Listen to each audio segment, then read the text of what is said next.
Assalamualaikum warahmatullahi wabarakatuh. Waalaikumsalam warahmatullahi wabarakatuh. Alhamdulillahi rabbil alamin. Wa bihi nasta'in ala umurid dunya waddin. Wa ala alihi wa sahbihi ajmain. Qala Allah ta'ala fil Qur'anil Karim, a'udzu billahi minasyaitonir rajim. Ya ayyuhalladzina amanu in tansurullaha yansurkum wa yusabbit aqdamakum, amma ba'd. Hadirin para awak media dan juga seluruh pemirsa yang menyimak siaran langsung siaran hukum atau press conference dari tim hukum Gus Nur yang malam ini alhamdulillah sudah hadir. Ada ketua tim Bang Egy Sujana Mastal, Profesor Doktor, kemudian ada Bang Damai Hari Lubis SHMH, ada Bung Riki Fatamazaya, saya sendiri Ahmad Khozidudin dan Anwar Silalai. Ada juga nanti Bang Ahmad Midan, Sarjana Hukum juga sedang merapat begitu. Yang pertama ingin saya sampaikan bahwa hari ini kami mengadakan press conference sebagai bentuk pemberitahuan sikap dari tim hukum dari Gus Nur atau namanya adalah Sugi Nur Raharja, yang kita ketahui beberapa waktu lalu dipanggil oleh Direktorat Tindak Pidana Cyber Barreskrim Mabes Polri dengan surat nomor SPGL garing 231 garing Romawi 10 garing 2022 Direktorat Tindak Pidana Cyber yang dilayangkan di Jakarta tanggal 3 Oktober 2022 dan sudah diterima oleh klien kami Gus Nur di Malang pada tanggal yang sama 3 Oktober 2022. Dan di sana ternyata kami juga dapatkan bahwa panggilan terhadap klien kami Gus Nur ini dasarnya adalah adanya laporan polisi nomor LP garing B garing 0568 garing Romawi 9 garing 2022 garing SPKT garing Barreskrim Polri yang tanggalnya adalah 29 September 2022. Jadi baru beberapa hari yang lalu atau semingguan yang lalu, atas nama pelapor Dodo Baidowi. Nah, ini kita tidak tahu siapa Dodo Baidowi. Di mana Sugi Nur Raharja atau Gus Nur ini dipanggil untuk menghadap Barreskrim Mabes Polri untuk menemui Kombes Pol Reinhard Hutagaol SIK dan Kompol Toto Budi Sanjoyo SIK MH beserta tim Subdit 1 Direktorat Tindak Pidana Cyber di ruang pemeriksaan gedung Barreskrim lantai 15 Direktorat Tindak Pidana Cyber hari Kamis besok tanggal 6 Oktober 2022 pukul 10.00 waktu Indonesia Barat untuk didengar keterangannya sebagai saksi dalam perkara dugaan tindak pidana menyiarkan berita atau pemberitahuan bohong dengan sengaja menerbitkan keonaran di kalangan masyarakat dan atau menyiarkan suatu berita atau mengeluarkan pemberitahuan yang dapat menerbitkan keonaran di kalangan rakyat, sedangkan ia patut dapat menyangka bahwa berita atau pemberitahuan itu adalah bohong dan atau dengan sengaja di muka umum mengeluarkan perasaan atau melakukan perbuatan yang pada pokoknya bersifat permusuhan, penyalahgunaan atau penodaan terhadap suatu agama yang dianut di Indonesia dan perbuatan berlanjut dan atau kebencian atau permusuhan individu dan atau kelompok masyarakat tertentu berdasarkan atas suku, agama, ras dan antar golongan, sara dan atau menyiarkan kabar yang tidak pasti atas kabar atau kabar yang berlebihan atau yang tidak lengkap, sedangkan ia mengerti setidaknya dapat menerbitkan keonaran di kalangan rakyat sebagaimana dimaksud dalam pasal 14 ayat 1 dan ayat 2 Undang-Undang Republik Indonesia nomor 1 tahun 1946 tentang peraturan hukum pidana dan atau pasal 156A huruf A KUHP dan atau pasal 45A ayat 2 junto pasal 28 ayat 2 Undang-Undang nomor 19 tahun 2016 tentang perubahan atas Undang-Undang nomor 11 tahun 2008 tentang informasi dan transaksi elektronik dan atau pasal 15 Undang-Undang Republik Indonesia nomor 1 tahun 1946 tentang peraturan hukum pidana. Perlu kami sampaikan kepada seluruh khalayak bahwa Barreskrim memanggil berdasarkan pasal-pasal tersebut. Namun Barreskrim tidak memberikan deskripsi peristiwa apa yang berkaitan dengan pasal tersebut.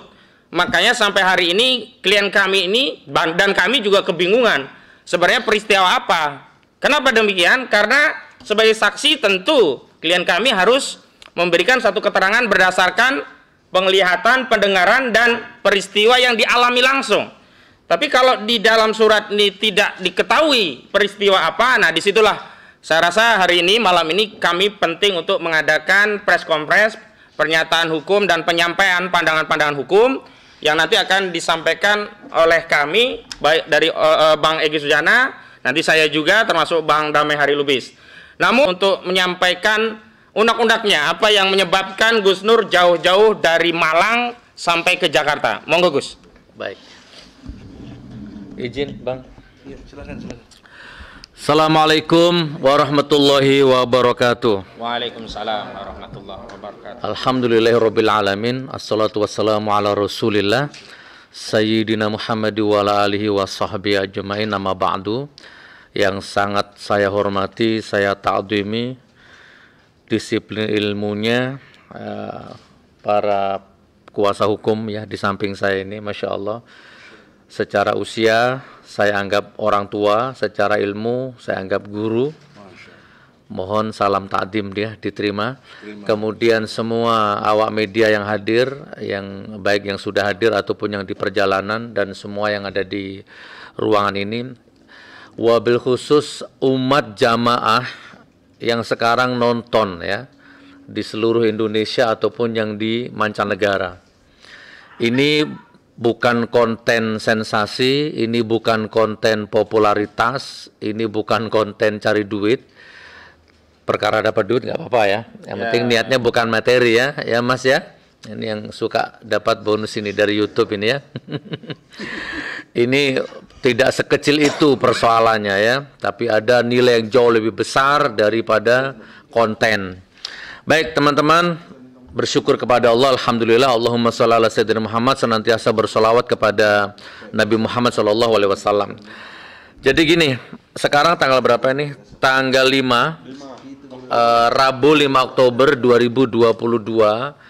Saya sudah berada di Jakarta. Saya sudah menginjakkan kaki di Jakarta dan konsultasi dengan kuasa hukum. Oke, ada beberapa hal yang ingin saya sampaikan. 1, 2, 3, 4 poin lah.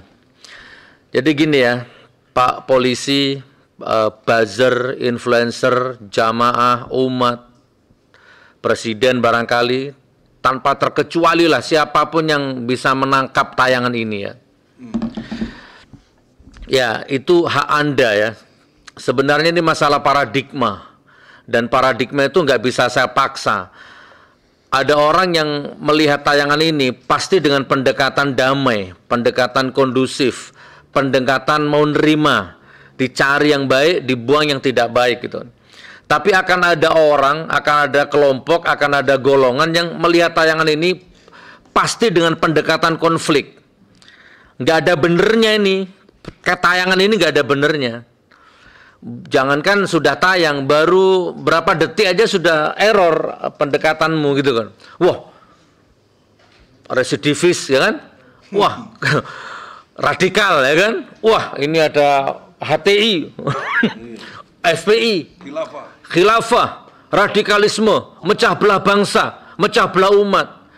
Anda pasti berpikir seperti itu. Belum apa-apa Anda sudah pendekatannya sudah ya seperti itu, konflik. Dan ini semua kalangan ada, polisi ada yang berpikir saya radikal ya. Kalau buzzer influencer saya maklum, karena memang otak mereka udah disetting untuk membenci saya, walaupun saya nggak pernah merugikan pribadinya. Yang saya heran ini ada, maaf ya, oknum atau apa terserah lah ya, ada petugas polisi yang ikut-ikutan nganggap saya ini radikal. Pokoknya Gus Nur itu wajib salah, pasti salah, harus salah. Susah Pak. Nah makanya begini teman-teman ya, saya pastikan catat omongan saya, dan ini ditonton oleh keluarga, ditonton anak istri saya, dicatat oleh malaikat, dicatat oleh Allah. Catat ini omongan saya siapapun. Saya tidak suka berbohong. Ya, saya tidak suka rekayasa. Saya tidak suka settingan. Makanya di antara live ini yang punya channel saya kasih judul, saya jujur. Saya tidak suka rekayasa dan saya hanya punya mubahalah. Itu judulnya. Ya, kita punya makom sendiri-sendiri. Bang Egi makomnya begitu, Bang Dame begitu, Mas Rizky, Mas Ahmad, beliau begitu makomnya. Ya makom saya, disiplin ilmu saya mubahalah. Saya nggak punya apa-apa lagi. Spesialis mubahalah. Kalian punya senjata, kalian punya uang, kalian punya peralatan, kalian punya instrumen, kalian punya apa segalanya. Saya nggak punya apa-apa. Jadi kenapa Anda caci maki mubahalah saya? Pegangan saya hanya itu. Itu ya poin pertama teman-teman ya. Jadi saya tidak pernah melanggar hukum. Pak polisi, catat ini. Saya dilaporkan 3 kali, disidang 3 kali, divonis 3 kali. Saya ngalah, saya diem, saya ikhlas. Di Surabaya tiap Selasa sidang nih yang dampingi saya. Tiap Selasa sidang, maaf ini saya Bloko Suto ya. Paling tidak kurang lebih 10 juta keluar. Bukan untuk beliau ini lillahi ta'ala. Sekali sidang, selesai sidang makan. Saya pikir lawyer yang makan, medianya ikut makan semua. Betul Mas Ahmad ya, kita makan di rumah makan itu ada 40 orang yang makan, 30, 40, saya yang bayar. Setiap Selasa, setiap sidang 10 juta. Lebih baik tak pakai bangun masjid, pakai makani santri. Tapi saya ikhlas, saya terima ini sebagai qada dan qadar Allah. Dan tidak terbukti deliknya. Di Surabaya, di Palu lebih parah Bang. Di Palu saya harus terbang dari Jawa ke Palu naik pesawat tiap Kamis. 3 orang, 4 orang, minimal 5 juta, 10 juta pulang pergi pesawatnya saja. Yang saya pikir banyak, saya harus menghidupi ustadz-ustadzah di pesantren saya harus menghidupi santri-santri saya, banyak yang saya tanggung, tapi itu gara-gara laporan Anda. Tapi demi hukum, saya taat hukum. Saya datang sidang. Dipanggil penyidik jam 10, jam 9 saya datang. Jadwal sidang jam 9, jam 8 saya datang. Nggak pernah saya mangkir dari panggilan, nggak pernah. Saya yakinkan, saya tidak pernah melawan hukum, tidak pernah melanggar hukum. Ya, tapi saya hidup di zaman yang seperti sekarang ini. Ya. Kalian mempermainkan saya, mempermainkan nasib saya, hidup saya, wallahu a'lam bishawab. Itu ya, saya tekankan sekali lagi, saya bukan kriminal, saya bukan OTT KPK, saya bukan pengedar sabu-sabu, saya bukan radikal. Yang radikal itu tentara yang tendang Aremania yang sampai mati kemarin itu loh. Nah itu baru radikal, orang dia nggak keserang, dia nggak terancam kok. Ada orang lewat aja ditendang sampai meninggal orangnya, itu radikal. Ya kan, yang membuat kebijakan gas air mata ya, termasuk itu yang membuat kebijakan ini, sistem ini, misalkan BBM naik, semua susah hidupnya, sampai ada rakyat yang nggak kuat mikir, bunuh diri, itu radikal. Coba tunjukkan ke saya dampak kerusakan apa yang sudah disebabkan oleh Gus Nur. Wih, ini gara-gara Gus Nur gedung kejaksaan terbakar. Masa iya? Tunjukkan berapa nyawa melayang gara-gara saya. Tunjukkan. Keonaran apa? Suku apa? Ada Dayak, Madura, Batak mungkin, Sunda, Jawa, atau agama Kristen, Islam, Katolik. Ada nggak yang berantem gara-gara saya? Nggak ada, saudaraku. Dan yang terakhir, kemarin saya ditahan 10 bulan di Bareskrim. Dilaporkan pencemaran nama baik. Dan yang melaporkan tidak pernah datang ke pengadilan. Ini saya bukan emosi, ya begini sudah teatrikal ya. Ini pemain watak saya ini. Tapi bukan emosi. Tadi saya dipesan, Gus jangan emosi Gus, nyantai. Ya tapi memang begini sudah, saya nggak bisa dibuat-buat. Ya begini suasana hati saya. Nah sekarang dilaporkan lagi. Datang lagi ke Jakarta ini, buang-buang duit. Bagi saya buang-buang duit ini, buang-buang waktu. Bahkan saya kaget ini, saya dikirimin foto nih. Yang laporkan saya ternyata Gojek. Ya, dia pakai jaket Gojek. Saya nggak tahu apa kerjaan dia Gojek atau bagaimana, Bang. Oh gitu ya. Ini yang si Dodo nih. Dia yang coba saudaraku. Ini Bareskrim terima laporan dari orang ini langsung laporan tanggal 29 ya. Tanggal 3 saya dipanggil coba.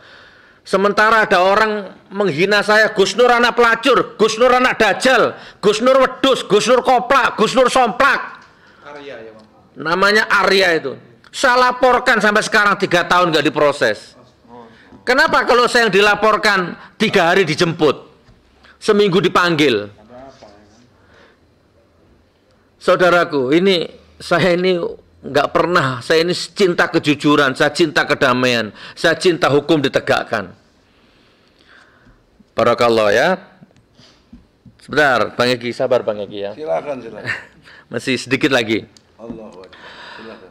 Nah, jadi janganlah kalian mendekati saya ini dengan pendekatan konflik, ya. Ini jujur ini, maaf ya, ini saya harus bloko suto ini. Ini ada teman-teman HTI. Saya bukan HTI. Saya bukan FPI. Saya bukan apa coba? Siapa? Apa? Saya nggak pernah makan uangnya Jokowi, Prabowo, Sandiaga Uno, PDI, Nasdem, siapapun. Enggak. Saya merdeka. Jangan bilang Gus Nur dimanfaatkan ini, golongan ini. Enggak, saya punya akal. Saya punya nalar. Gitu kan. Pedoman saya kejujuran. Pedoman saya punya standar moral sendiri untuk mengukur orang itu. Jadi Anda jangan bilang saya radikal, saya dikelilingi orang-orang radikal, HTI. Enggak ada. Saya merdeka. Nah, gitu teman-teman ya. Ini saya yakin ini ya, semuanya nonton ini ya, clear malam ini insya Allah. Terus menebarkan kebohongan. Nah, ini kan selalu disematkan ke saya ini, menebarkan kebohongan. Mana yang bohong? Tolong jawab ini. Kompolnas kemarin bohong enggak? Bohong. Kompolnas bohong. Komnas HAM bohong. Sambo bohong. Kapolres bohong. Influencer buzzer bohong. Banyak pembohong. Saya bohong apa? Apa bohong saya? Jawab ini. Mobil SMK bohong enggak? Bohong Pak, mobilnya enggak ada. Mana? Mobil gaib. Katanya sudah 6.000 yang inden. Waktu itu wawancara di Metro, hostnya sekarang jadi duta besar di Singapura. Hei rakyat, hei penegak hukum, hei negara, hei institusi, aku ini bohong apa? BBM nggak naik-naik, itu bohong. Listrik nggak naik-naik, aku bohong apa? Nggak import-import, nggak ngutang-ngutang. Pak Polisi, Pak Sigit, ya Pak Sigit kan yang tertinggi sekarang. Saya ini bukan pembohong Pak. Pak Jokowi, aku ini bukan rakyat pembohong. Aku ini jujur, apa adanya, lillahi ta'ala.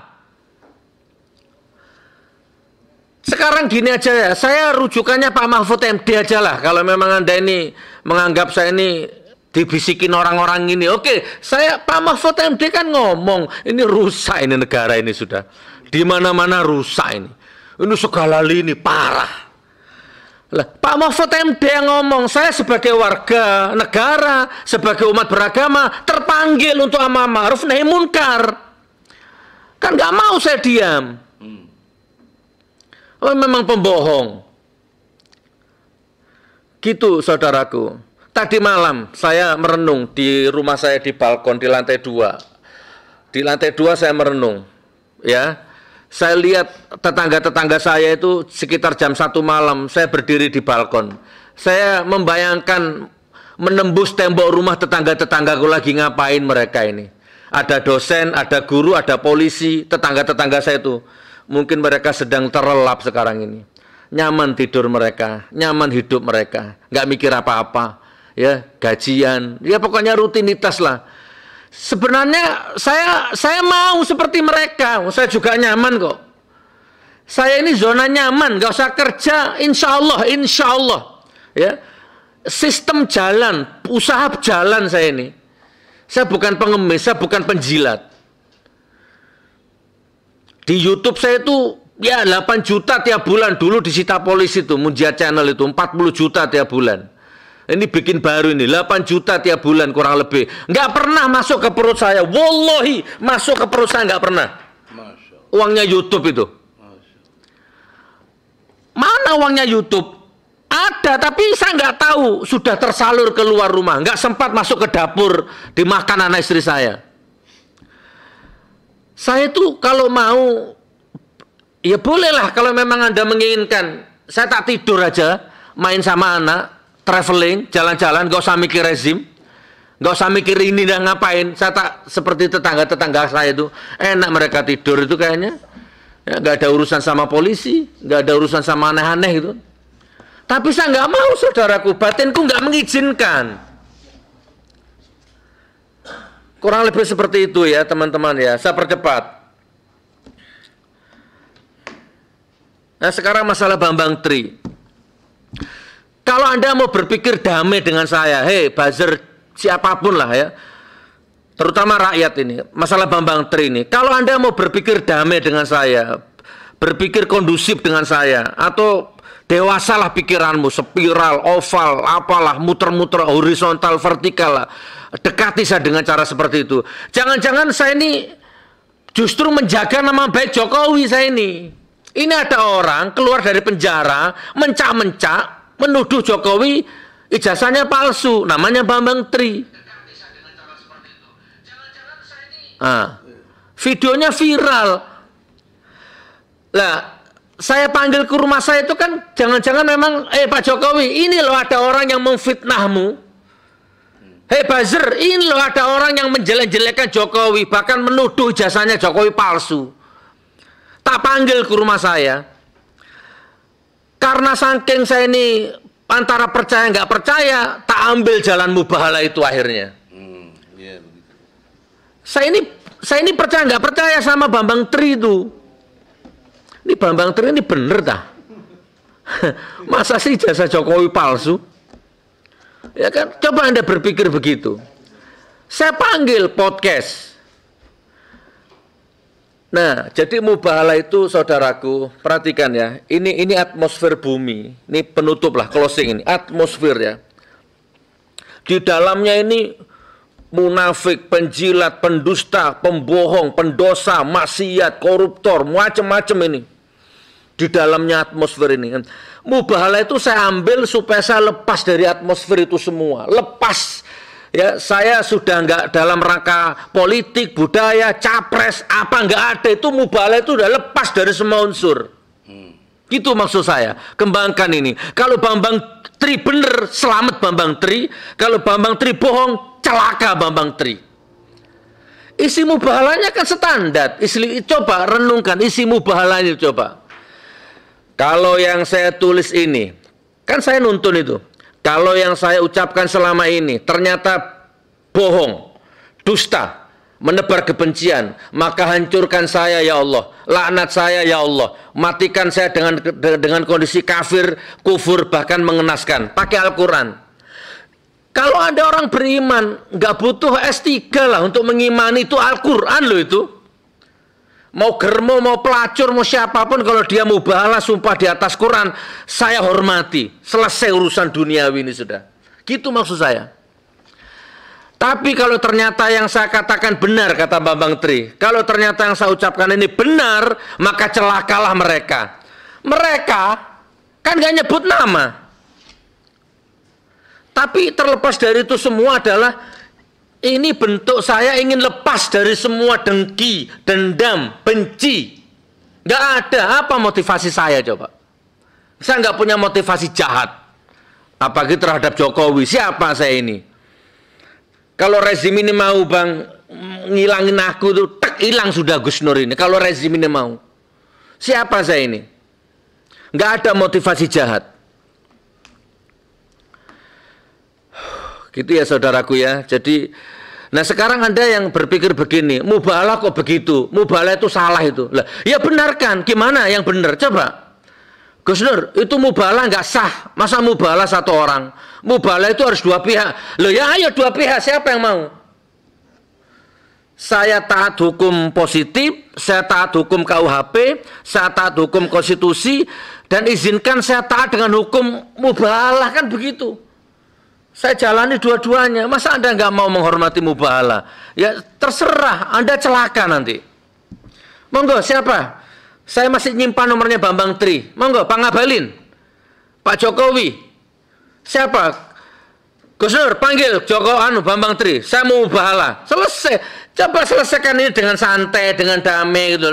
Janganlah kami ini dianggap musuh negara. Oh, ini perdata katanya Mas Ahmad, ini kan urusan sepele sebenarnya. Tapi kenapa kalian perlakukan kami seolah-olah kami ini musuh negara yang harus dilenyapkan, harus disingkirkan, harus ditahan. Ini teman-teman yang bisa saya sampaikan. Mudah-mudahan ada manfaatnya. Saya tutup bagian saya ini adalah saya jujur. Ini termasuk sugesti positif saya ini. Kalau saya nggak jujur berarti saya membohongi diri sendiri. Saya bisa bohongi kalian. Terserah setahun 2 tahun saya mampu. Tapi sebejat-bejat saya tidak akan mampu membohongi diri. Saya jujur. Saya tidak suka settingan. Saya tidak suka rekayasa.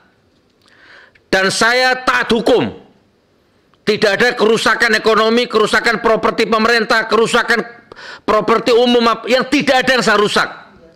Dan saya hanya punya mubahalah. Kalau mubahalah saya salah, luruskan, benarkan. Ayo, bagaimana, di mana, kapan, sama siapa? Silahkan. Wassalamualaikum warahmatullahi wabarakatuh. Waalaikumsalam warahmatullahi wabarakatuh. Baik, perlu kami sampaikan kepada seluruh khalayak yang menonton siaran ini.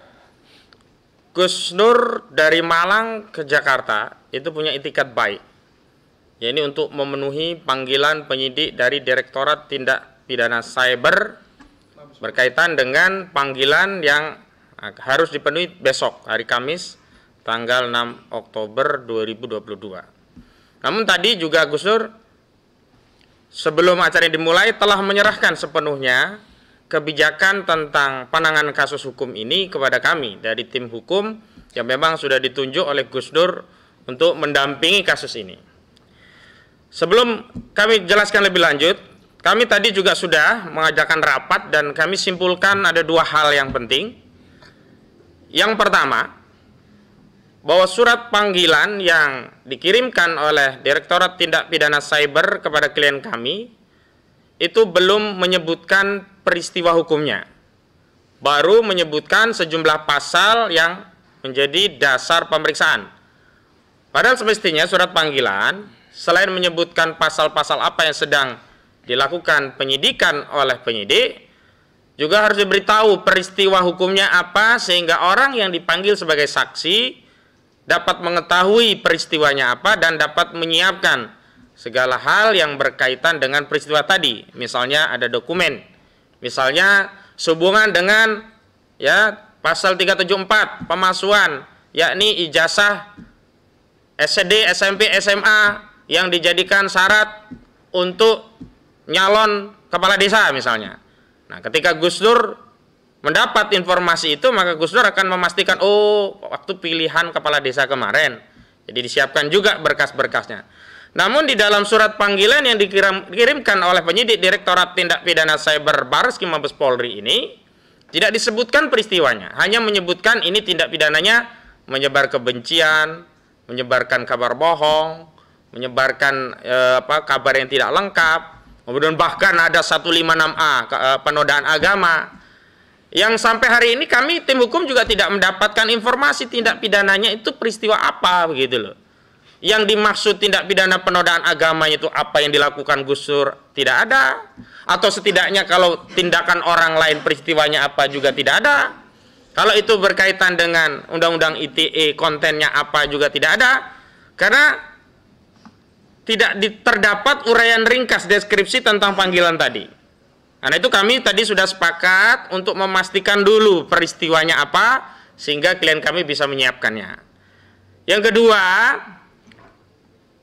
panggilan ini dasarnya adalah laporan polisi dari saudara Dodo Baidowi tanggal 29 September 2022. Dan kami tadi coba tanya ke Gus Nur peristiwa apa saja yang mungkin dijadikan dasar oleh penyidik melakukan pemanggilan. Dan tadi juga sudah kami tanya, ternyata panggilan itu diduga berkaitan dengan mubahalah yang tadi barusan dijelaskan oleh Gus Nur. Patut juga kami sampaikan bahwa kalau kontennya yang dipersoalkan penyidik adalah konten ijazah palsu yang menjadi objek mubahalah Gus Nur terhadap saudara Bambang Tri Mulyono, maka kami tegaskan objek yang berkaitan dengan ijazah palsu itu dalam perkara lain dan dengan klien yang lain. Kemarin kami baru saja press conference klien kami, Saudara Bambang Tri Mulyono, bahwa objek mubahalah berupa ijazah palsu dari Saudara Joko Widodo itu hari ini demi hukum sudah masuk status quo di Pengadilan Negeri Jakarta Pusat. Sudah terdaftar dalam perkara 592 PDTG garing PN JKT 2002 garing PN JKT PST. Karena itu kalau objek perkaranya adalah ini, maka tentu saja penyidik Bareskrim Mabes Polri diminta untuk bersabar ya. Karena statusnya sedang diperiksa hakim, kita tunggu bareng-bareng sampai putusan hakim yang berkekuatan hukum tetap. Yang ketiga juga kita harus paham bahwa objek terkait ijazah palsu itu sudah masuk ranah perdata. Karena di dalam kesempatan terpisah bersama klien kami, Saudara Bambang Tri Mulyono, kami sudah melakukan gugatan kepada Presiden Republik Indonesia, Saudara Jokowi, terkait ijazah palsu tadi. Sudah dinomori perkaranya oleh Pengadilan Negeri Jakarta Pusat, dan di sana kami tidak menuntut secara pidana, hanya perdata. Pertama, kami menuntut Saudara Presiden Joko Widodo selaku tergugat satu untuk dinyatakan telah melakukan perbuatan melawan hukum.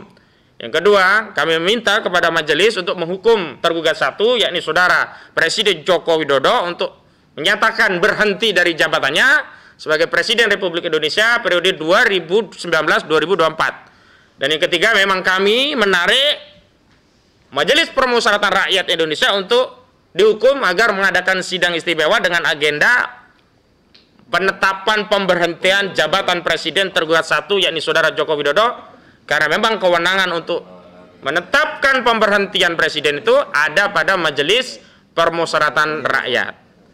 Nah, langkah-langkah hukum apa yang akan dilakukan untuk besok berkaitan dengan panggilan ini secara rinci nanti akan disampaikan oleh Bang Egy Sujana. Kepada Bang Egy Sujana, waktu kami persilakan.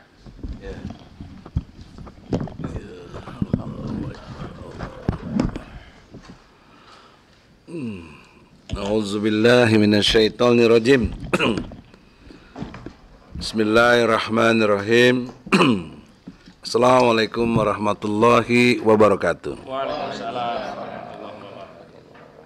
Konstruksi hukum dalam konteks mubahalah yang tadi diceritakan klien kami, Saudara Gus Nur atau Mas Sugi, ya, sebagai satu fakta objektif. Nah, objektif itu artinya tidak memihak. Walaupun saya lawyernya, tapi pendekatan ilmunya harus ilmiah, yaitu pendekatan objektivitas. Yang kedua, sistematis. Saya harus sistematis, langkah-langkah yang paling mendukung untuk tegaknya hukum. Yang ketiga, saya bertoleransi. Kalau Gus Nur benar, saya harus ikut. Tapi kalau polisi benar, saya ikut polisi. Jadi ukuran objektivitasnya dimulai dari kejujuran yang sudah diungkap Gus Nur, meningkat satu kebenaran, meningkat lagi menjadi satu keadilan. Dipastikan tidak adil kalau tidak benar. Dipastikan tidak benar kalau tidak jujur. Nah, itu teori saya tuh, osjubedil. Objektif, sistematis, toleran, jujur, benar, adil. Nah, bangunan hukumnya dari pandangan Islam itu saya minta Adinda surat ke-17 ayat 36 Al-Isra. Coba.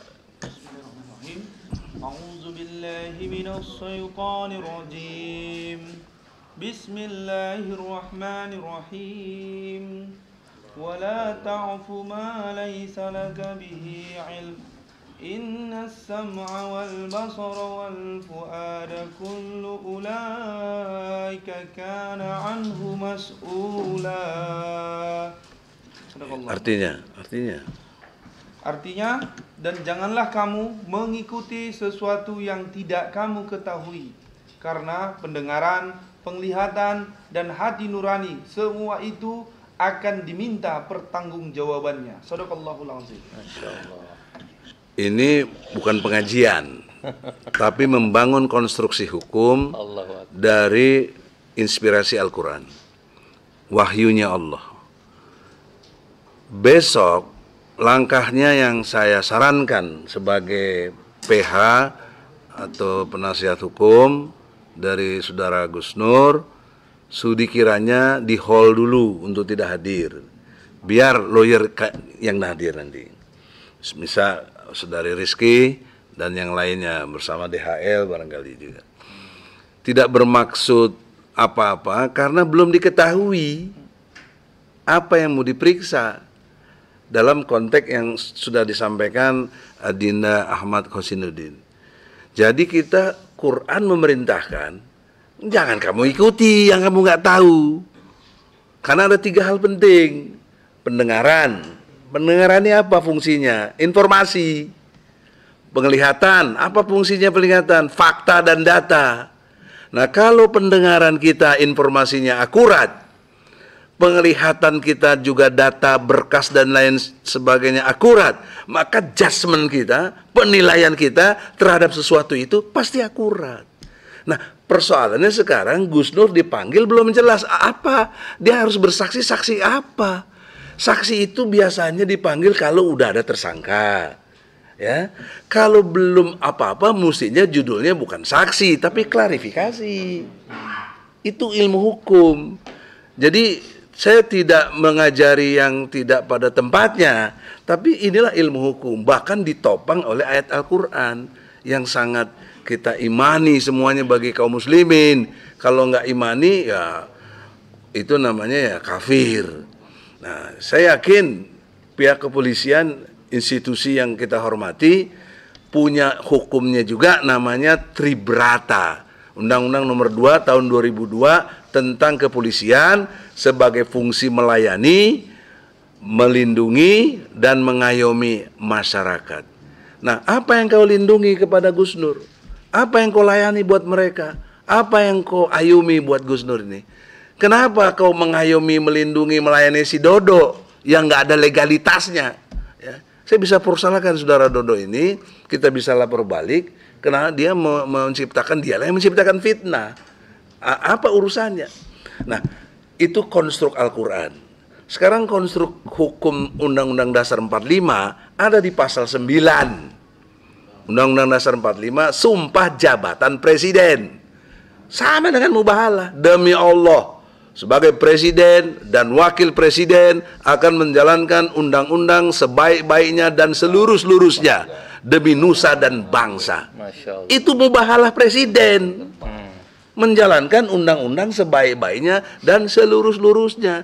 Nah, polisi ini institusi di bawah presiden, kena sumpah itu. Kok kenapa melaksanakan undang-undang yang nggak benar? Harus benar dong secara ilmu hukum. Ya? Oleh karena itu, yang marah ini bukan Egy Sujana, Allah Subhanahu wa Ta'ala. Ayatnya dicuekin, ayatnya saya menyampaikan. Jadi oleh karena itu saya mengingatkan, saya sayang dengan pihak kepolisian. Banyak teman saya, Pak Sigit pun juga sahabat dengan kita. Ya, oleh karena itu dengan hormat, tolong hargai ilmu hukum yang sudah kita mengerti. Fungsi advokat adalah mengadvokasi, membela. Fungsi polisi memang membuat semacam apa yang disebut penyidikannya, ya, kemudian dibawa ke jaksa, jaksa yang menuntutnya, mendakwa, kemudian sampai di pengadilan, hakim memeriksa dan memutuskan. Nah, fungsi kita apa? Advokat membela. Nah, dalam pembelaan inilah yang diatur oleh KUHAP, maka kami berharap besok tahap panggilan pertama ini harus dijajaki dulu untuk apa dia dipanggil. Kalau nggak jelas ya kita perdebatkan secara ilmu hukum. Bukan kita membangkang. Qurannya ada, Undang-Undang Dasar 45-nya ada, ya, peraturan teknisnya KUHAP-nya juga ada. Karena kita diberi hak oleh undang-undang untuk membela klien itu. Dan kita hadir lewat Undang-Undang Nomor 18 Tahun 2003 Pasal 16, ya, bahwa lawyer atau advokat dalam membela kliennya tidak boleh digugat atau dituntut. Jadi saya ngomong begini nggak boleh dipersoalkan. Itu undang-undang. Ini bagian dari hak pembelaan. Nah itu jadi jelas. Maka sarannya langkah pertama, lawyer yang akan datang, polisi harus hormati hukum. Egi nggak penting, saya nggak perlu dihormati dan apa-apa, tapi hukum yang kita sepakati sebagai satu aturan main itu yang harus dihormati, karena hukum adalah panglima di negeri kita ini.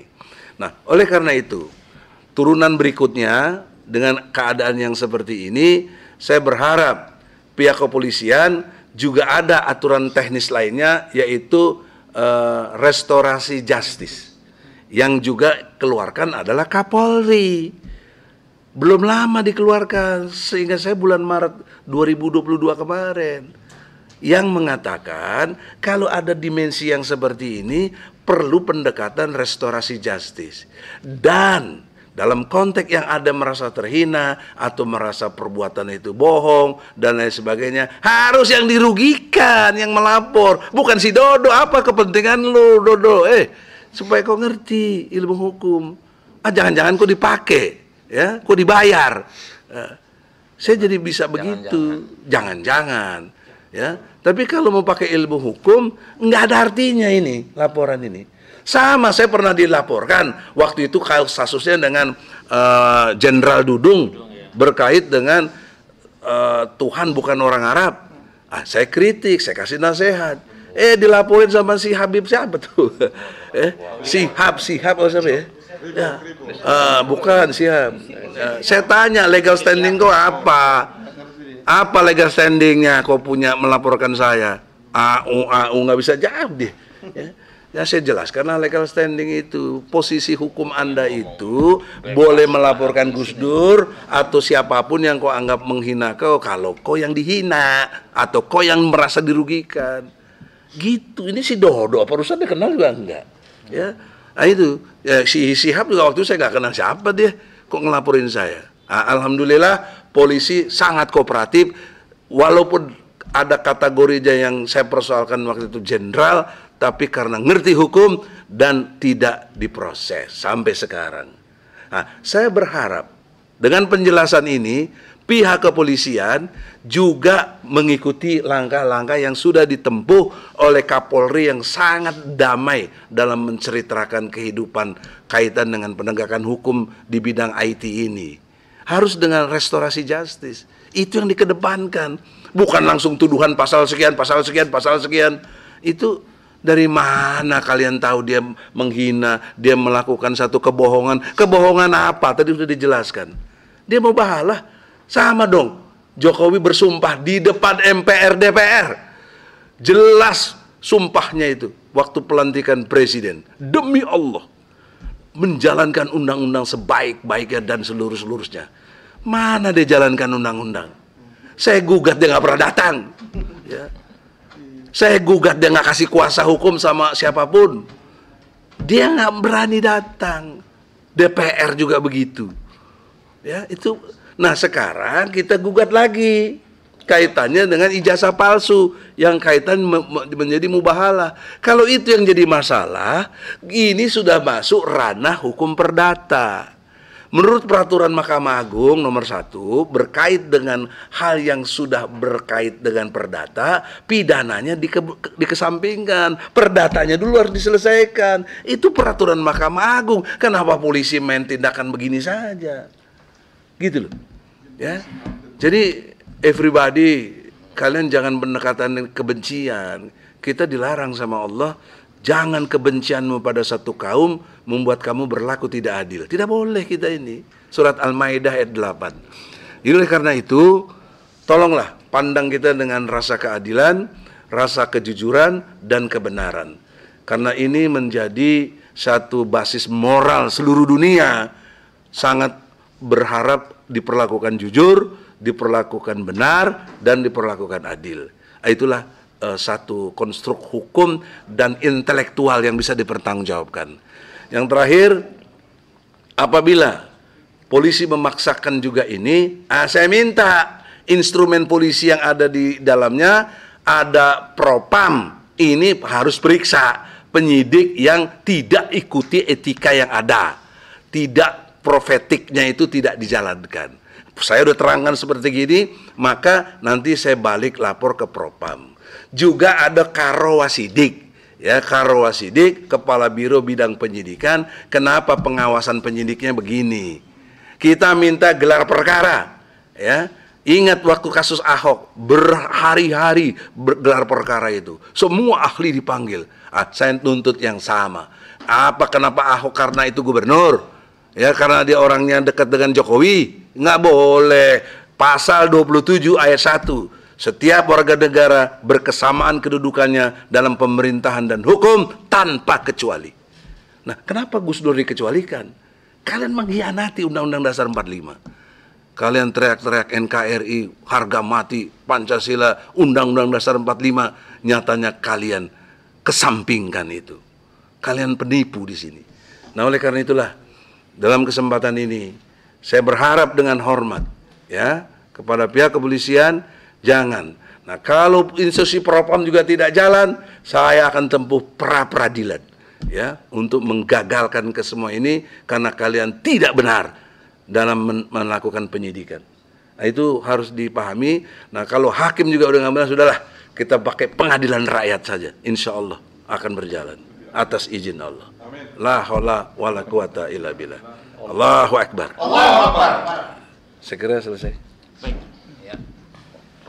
Masya Allah. Terima kasih Bang Egi. Nanti untuk teknis kita atur Rizky besok ya, kita utus nanti Rizky. Tapi sebelum nanti Rizky menyampaikan persiapan untuk besok, saya minta Bang Damai untuk memberikan pandangannya, Bang Damai. Ya, silakan. Mantap. Habis Damai. Kalau Bang Damai Namanya boleh damai, tapi sikapnya bisa perang dia.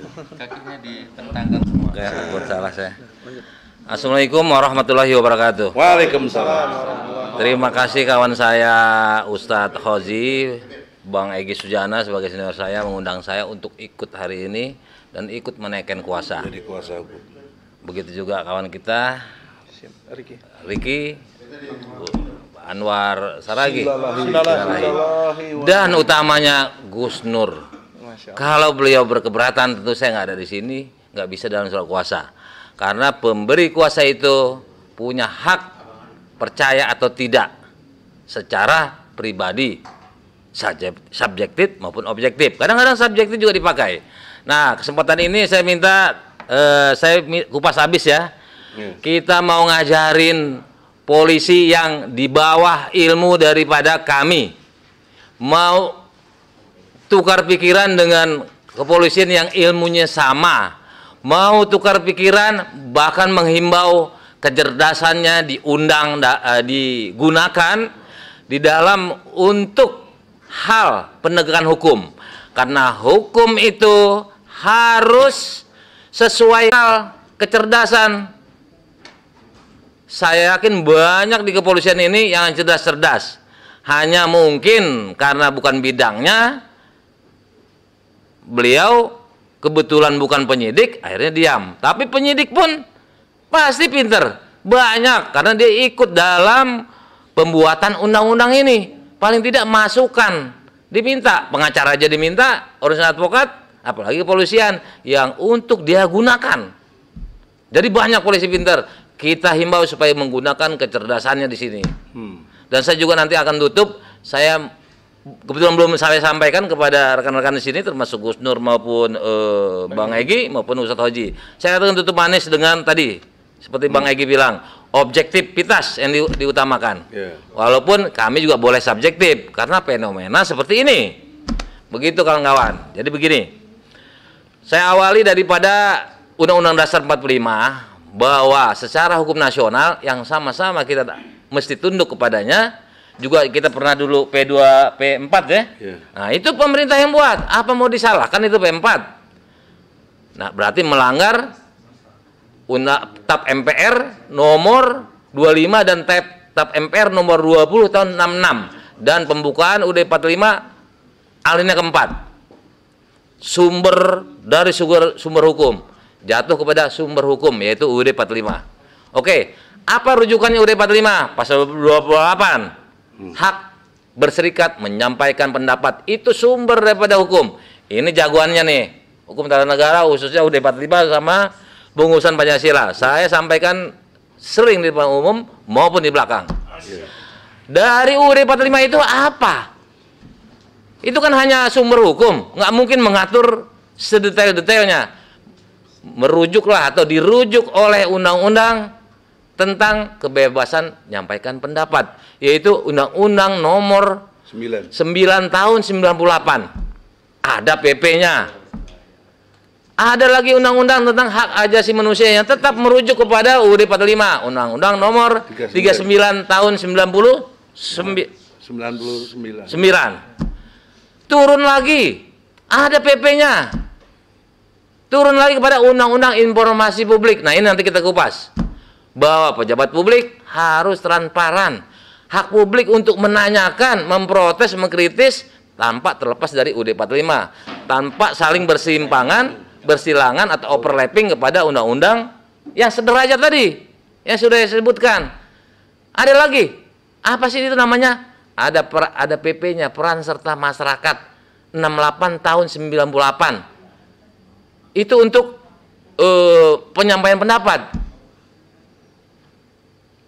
Nah, bagaimana aksi-aksi itu? Ada PP-nya, Perkapolri untuk menyampaikan pendapat tersebut. Dalam artian kata, kadang disebut undang-undang demo ya. Dikawal, dijaga keselamatannya, bukan dipentung. Undang-undang unjuk rasa bukan dipentung, dilarang. Itulah kebebasan. Pasalnya 13. Pasal 13. Terus apalagi peran serta masyarakat di Undang-Undang Tipikor, bahkan dikasih reward, hadiah. Siapa yang buat itu? Sudah ada sebelum Jokowi. Sebelum Presiden kita Jokowi sudah ada. Tapi Pak Jokowi sendiri bikin PP 43 tahun 2018. Apalagi ada di mana? Undang-Undang HAM. Makanya saya analogikan, ada di situ Komnas HAM, Komnas Perempuan, karena di dalam undang-undang itu ada bahkan Komnas peran serta masyarakat itu. Ingat, Komnas Anak, Komjak kalau di Jaksa Agung, karena ada peran serta masyarakat itu yang seperti ini nih. Walaupun Gus Dur tidak menyebutkan dalil, saya nyebutkan karena saya, mohon maaf nih, saya ngerti. Mohon maaf nih, saya juga dosen kebetulan nih, dosen hukum pidana. Kalau nggak percaya klik gue. Enggak, saya ikhlasin aja. Seperti Gus Nur, coba kalau Gus Nur memang benar ya powernya. Di PT IKI. Nah, power videonya itu memang ada, dia sanggup menyatakan itu boleh-boleh saja. Tapi kalau saya banyak yang nyolong saya, kadang-kadang cuma muka-muka saya, tapi dia bisa menghasilkan itu ibadah saya. Saya nggak bakal nuntut. Kalau orang-orang kayak begini nggak bakal nuntut. Kadang-kadang jutaan isinya yang subscribe. Emang saya kenal orangnya? Saya nggak tuntut. Lanjut. Itu selingan. Untuk memperkuat Gus Dur juga. Gus Dur aja begitu pasti. Kesimpulan dalil-dalil apa? Itu penting. Kejaksaan ada Komjak. Ini saya mau kupas habis, Bang. Iya. Saya mau ngajarin nih polisi yang kurang pinter. Kalau yang pinter jadi tahu. Oh iya kita nggak patut, malu. Saya udah bilang Bang Gus Nur. Mediakan. Buat dia malu karena mereka ngerti kok. Saya nggak bilang mereka bodoh, enggak. Dan sama penegak hukum. Tadi Bang Egy udah menyatakan cuma mengutip pasal 26 ya. Kalau saya ngutip sama-sama penegak hukum, pasal 5. Pasal 5. Ya, sama penegak hukum. Nggak boleh digugat pasal 16. Pasal 16. Saya pakai undang-undang advokat pasal 5, sama-sama penegak hukum. Jaksa, polisi, hakim, advokat. Ini sering dikupas sama BES nih dalam pertemuan lain sebelum-sebelumnya. Apalagi Komjak, tadi udah kan?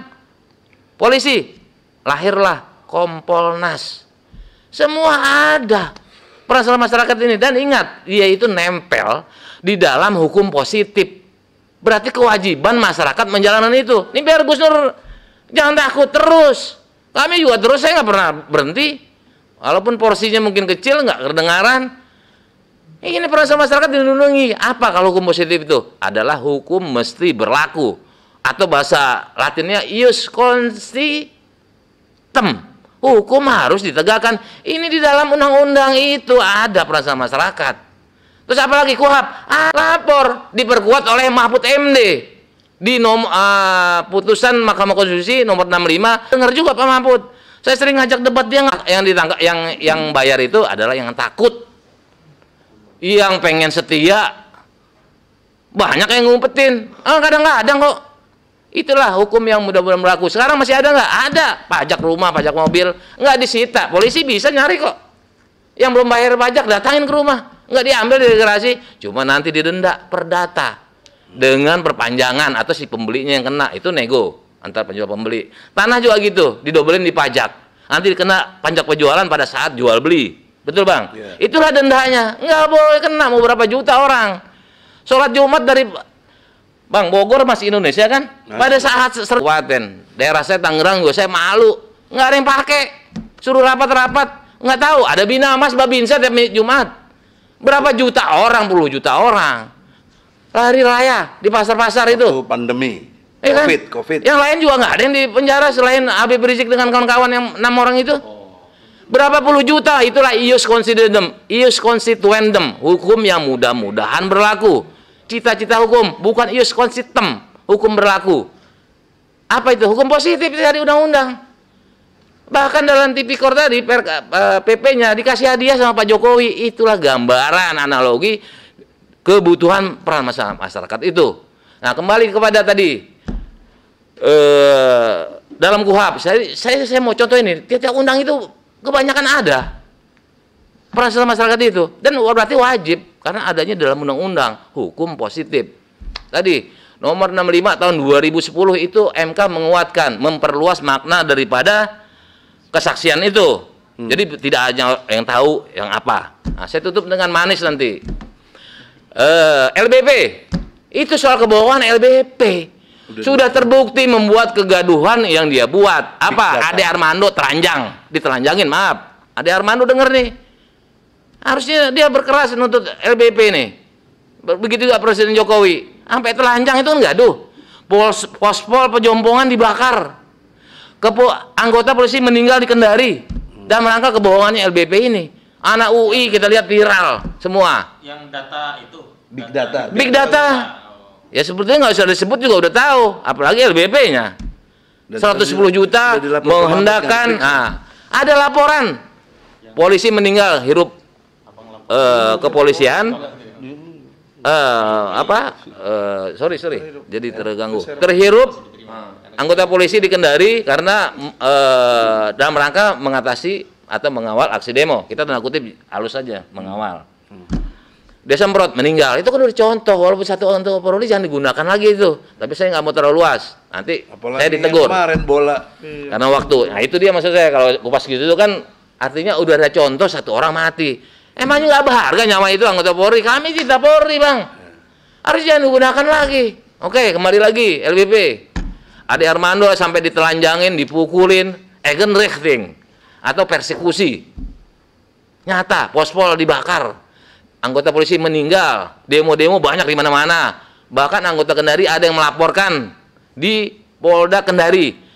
Ada juga di Jakarta di Mabes Polri. Saya orangnya yang mengadukan di Mabes Polri atas nama Aliansi Anak Bangsa atau Korlabi. Saya dengan sekretaris Arpid. Ada di media, nggak digubris. Itu yang harus ditangkap. Itu yang bohong LBP. Belum kalau kita singgung mengenai dugaan korupsi PCR itu. Emang itu berdasar PP dia.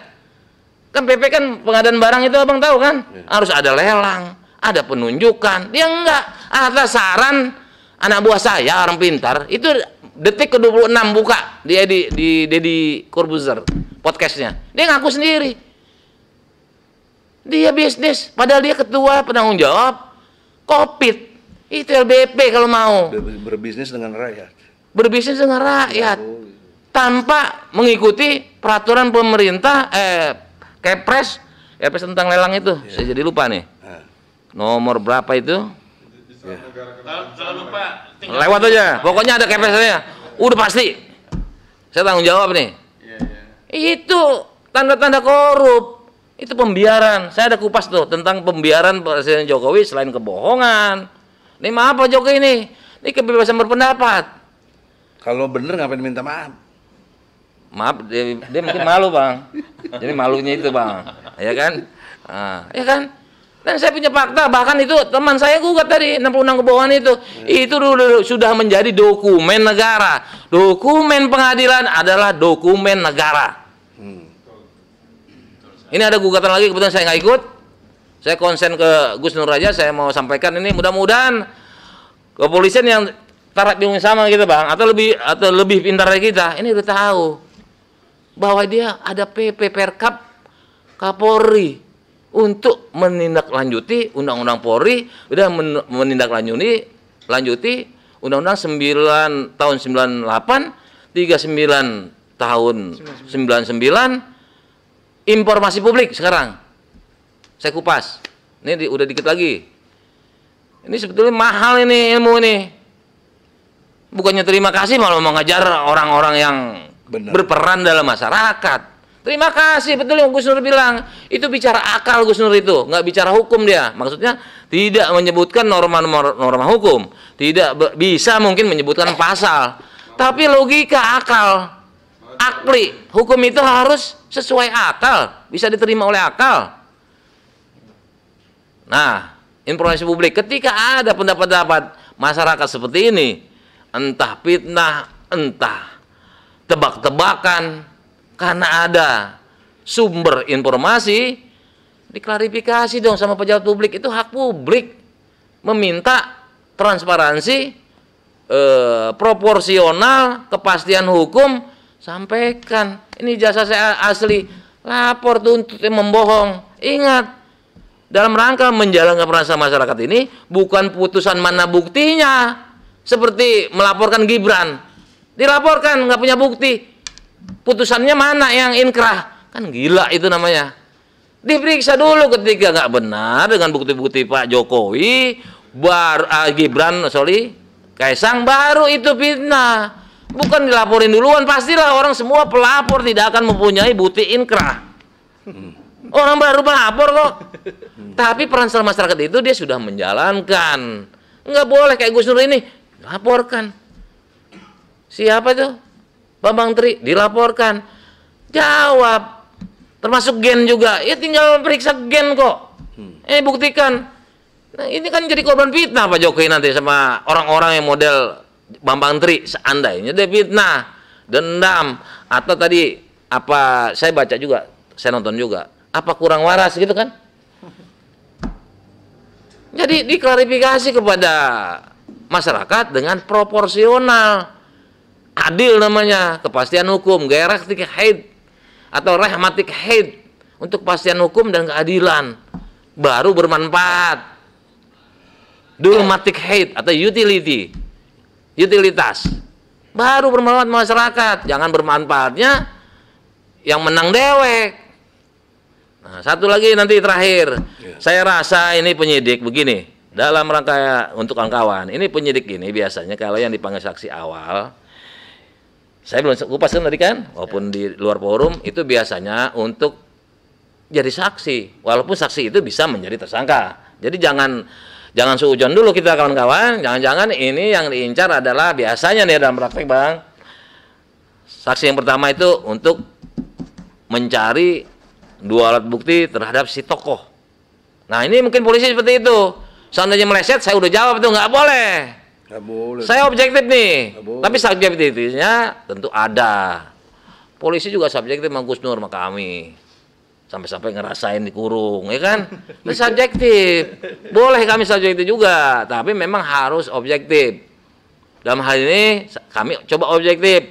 Kalau ada sinyal-sinyal atau bip, red bip, tanda-tanda merah untuk Gus Nur, tolong jangan lagi. Saya udah sampaikan ini. Malu Pak ini juga bisa malu. Siapa Pak Kapolri, Listio Sigit, Pak Listio Sigit. Itu memang lagi puyeng dia tuh bang. Mau ngambil dari mana ini? Soal Sambo, bingung dia itu. Karena yang bawa kayak komandannya ada yang lain. Nah, fokus lagi balik. Nah, jadi artinya kita dalam rangka bilang Pak Kapolri bingung, itu objektivitas kita juga bang, ya kan, subjektivitas juga. Hukum juga kan ada subjektif, objektif. Jadi kemungkinan mudah-mudahan itu ini hanya untuk menjerat Bambang Tri, tapi bukan saya artinya menyudutkan Bambang Tri, harus objektif berpikirnya, ya kan. Kalau Bambang Tri nanti memberikan bukti-bukti, karena juga bukan Bambang Tri saja, saya pernah baca Twitter entah akun palsu atau apa, karena saya kadang-kadang berselancar. Itu SMA lulus 80, saya lulusan situ. SMA itu baru berdiri 86. Itu kan hal-hal sama dengan identik dengan pernyataan Pak Menteri. Ketidakpercayaan ada. Nanti ya informasi publik tadi sebagai pejabat publik harus mengetahui, harus wajib, bahkan ada tempatnya kalau kita mau gunakan, yaitu di ombudsman.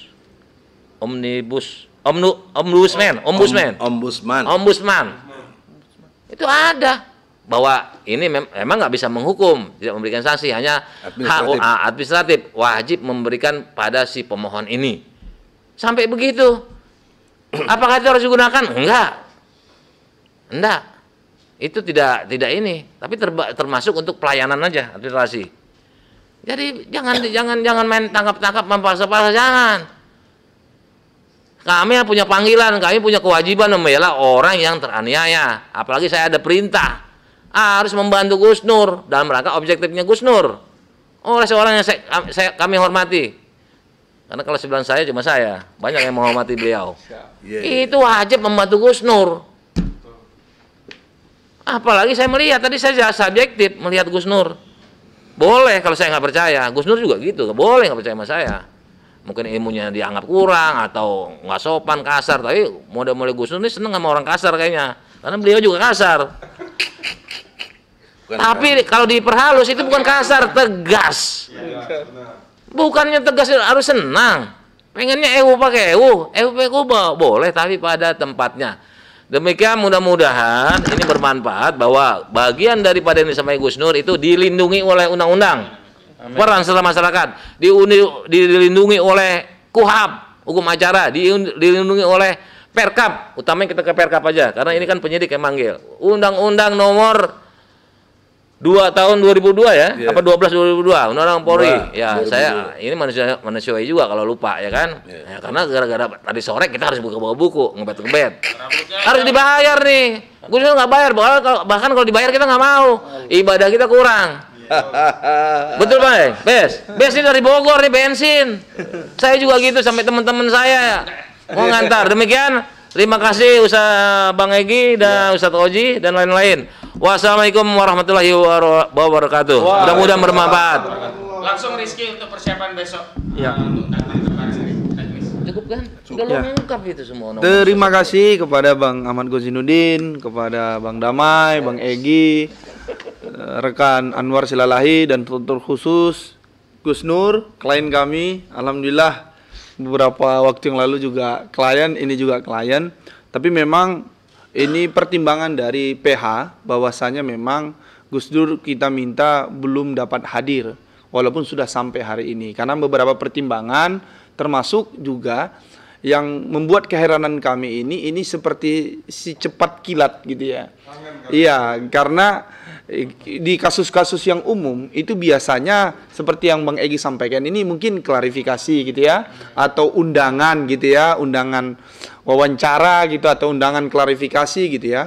Tapi tiba-tiba di acaranya itu, dugaan acara itu 29, di suratnya itu dipanggil tanggal 3 untuk hadir tanggal 6. Ini kan cepat kilat gitu ya. Ini tidak seperti umumnya begitu. Sehingga kami menduga ini ada hal yang apa ya, yang rada aneh, sehingga kami menyarankan kepada klien kami Gus Nur untuk belum hadir. Yang pertama itu, yang kedua itu ketidaklengkapan peristiwanya, agar ini juga clear gitu. Nah, mudah-mudahan dengan saran kita tadi dan beberapa pertimbangan yang disampaikan oleh senior-senior tadi, para rekan-rekan yang tadi itu, nanti saya diwakilkan untuk datang ke Mabes Polri. Insya Allah saya akan datang besok jam 10 waktu Indonesia Barat di Mabes Polri di bagian cyber. Itu saya akan sampaikan di sana bahwasanya klien kami ini tidak hadir, dan kami juga ingin menanyakan secara langsung duduk perkaranya. Apa sih yang dituduhkan kepada yang dipanggil klien kami sebagai saksi, dan terkait kasus apa? Tempatnya di mana dan apa gitu ya, sehingga nanti dapat komunikasi, dan mudah-mudahan setelah itu nanti kami akan sampaikan hasilnya kepada klien kami Gus Nur dan juga kepada rekan-rekan semua, dan mudah-mudahan besok kami diterima secara proporsional di Mabes Polri, dan ini adalah bukti kami taat terhadap hukum. Gus Nur taat terhadap hukum, tetapi juga kami juga ingin meminta kejelasan agar jangan terkesan ini terlalu dipaksakan. Mungkin begitu saja. Terima kasih. Sampai ketemu besok dengan para penyidik di Mabes Polri. Assalamualaikum warahmatullahi wabarakatuh. Waalaikumsalam warahmatullahi wabarakatuh. Makasih Gus Nur percayaannya. Oh, Baik, terima kasih kepada rekan sejawat, juga senior kita Bang Egi, Bang Damai. Terima kasih juga kepada seluruh pemirsa yang melihat siaran ini, juga kepada rekan-rekan penyidik, rekan-rekan yang ada di Bareskrim Mabes Polri. Kita ingin bareng-bareng menegakkan hukum di negeri ini. Kita ingin bareng-bareng ya mentaati norma-norma yang berlaku di negeri ini. Tentu saja kita ingin bareng-bareng setiap warga masyarakat mendapatkan keadilan. Dan dalam konteks itulah sebenarnya kami tim hukum memberikan advice agar besok untuk sementara Gus Nur tidak hadir, tapi kuasa hukum akan hadir. Dan tentu saja kita apresiasi ini Gus Nur sudah datang jauh-jauh dari Malang ke Jakarta. Nah, untuk atensi selanjutnya kita menunggu dari dari Bareskrim ya, terutama penyidik di Direktorat Tindak Pidana Cyber. Mudah-mudahan nanti bisa memberikan penjelasan kepada rekan kami Riki Fatamazaya tentang duduk perkaranya.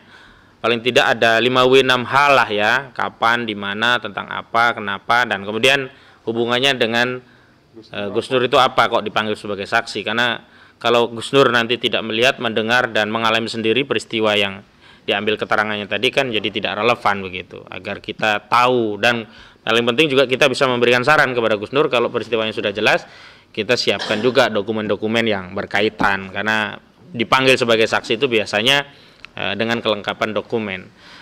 Tapi sekali lagi kami juga sayangkan ya, sebenarnya kan bisa klarifikasi dulu, tidak langsung panggilan saksi. Dan saya lihat itu di surat panggilannya langsung penyidikan. Kalau di Kejaksaan Agung itu laporan itu tidak langsung ke penyidikan, ada lead dulu ya, penyelidikan baru ditingkatkan ke penyidikan. Tapi ini langsung penyidikan dan langsung dipanggil.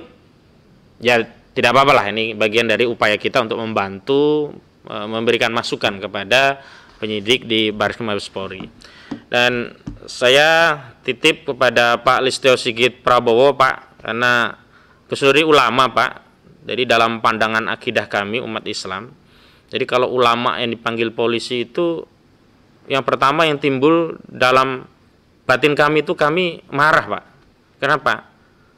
Kalau kami itu terbiasa lepas salah benar pun sementara yang pertama adalah ikhtiram, menghormati, menghargai. Itu yang pertama. Yang kedua, apalagi ini tidak jelas kedudukannya dipanggil dalam konteks apa. Saya berdoa mudah-mudahan Pak Listio bisa mengemban amanah dengan baik, dan saya kira cukupkan sajalah Pak. Jangan menambah beban bagi institusi Polri terkait upaya Polri yang saat ini saya tahu Pak Listio berusaha keras untuk meningkatkan citra dan kredibilitas Polri, dan luar biasa ya, tadi dikatakan oleh Bang Damai, sejak kasus Sambo memang berat sekali ujiannya. Jadi cukuplah itu, jadi jangan ditambah-tambah lagi. Kalaupun ada hal-hal yang berkait dengan periode yang lalu, itu yang harus kita koreksi. Kita ingin legacy yang baik, sehingga tidak ada alasan bagi masyarakat untuk mencitrakan Polri itu negatif. Karena apa? Karena sikap dan kebijakan Kapolri-nya baik begitu. Jadi itu titip pesan saya kepada Pak Kapolri, Pak Listio Sigit Prabowo, dan nanti mohon diterima tim kami, rekan sejawat kami, Bung Rizky Fatamazaya Munte, dan bukan tidak menghormati, tapi dalam konteks menjalankan kuasa, bertindak mendampingi Gus Nur selaku klien kami itu, kami sebagai rekan sejawat advokat itu punya kedudukan yang sama sebagai penegak hukum, sebagai penerima kuasa. Yang datang Bang Egi atau saya atau Bang Damai atau Rizky itu sama saja begitu. Baik, untuk berkahnya pertemuan kali ini kita tutup bersama dengan membaca doa kifaratul majlis. Subhanakallahumma wa bihamdika asyhadu an la ilaha illa anta astaghfiruka wa atubu ilaih. Billahi fi sabil haq fastabiqul khairat wallahu muwaffiq ila aqwamit thoriq. Wassalamualaikum warahmatullahi wabarakatuh. Waalaikumsalam warahmatullahi wabarakatuh. Takbir. Allah.